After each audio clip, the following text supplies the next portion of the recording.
I used to think the worst thing that could happen to a man was losing his job or maybe getting into debt. But I was wrong.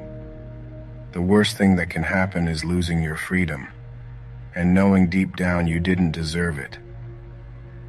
The day they came for me, it still plays in my head like some messed up movie.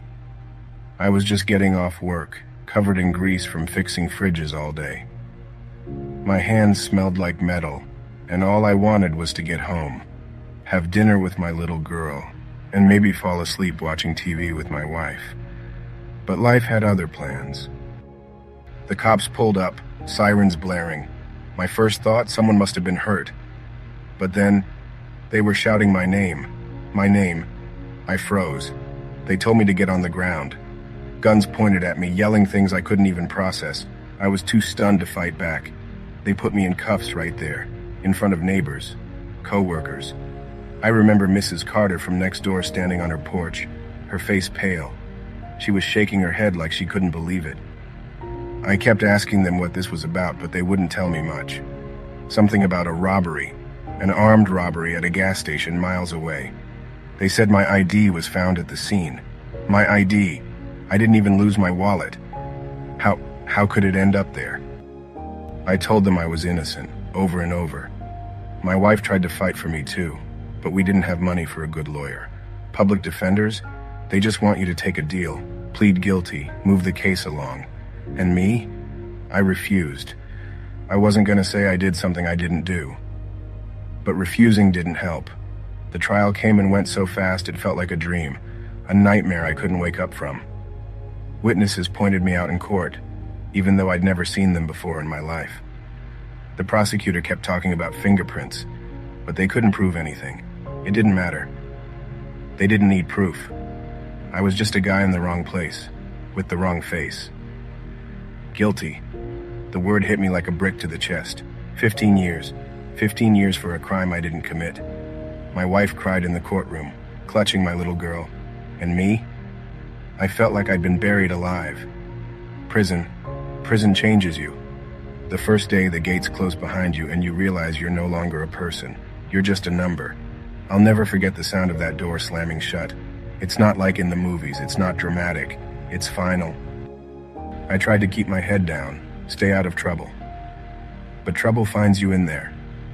There's a hierarchy. You don't pick sides. Sides pick you. If you don't align with someone, you're a target. And me? I didn't know anyone.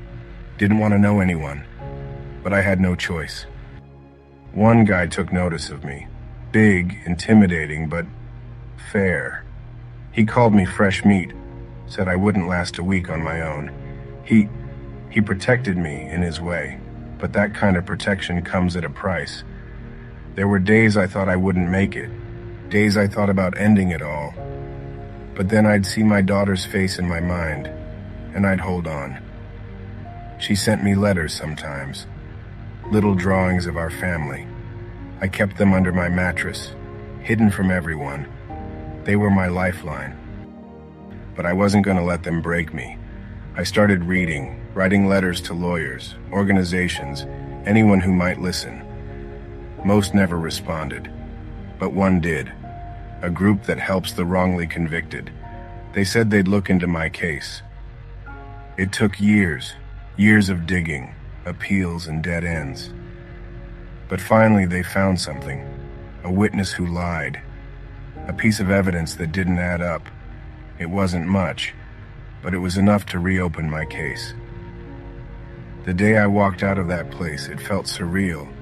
My wife was waiting for me. My daughter, too. She wasn't a little girl anymore. She was a teenager. And me? I was a stranger to her. But we hugged, and for the first time in years, I felt free. People ask me how I survived. The truth? I don't know. Maybe it was my daughter, maybe it was hope, or maybe it was just sheer stubbornness. But I'm here. And I'm not done fighting, not for myself, but for others like me. Innocent men and women locked away for crimes they didn't commit. I was just a guy who fixed fridges. And now, I'm a guy who wants justice.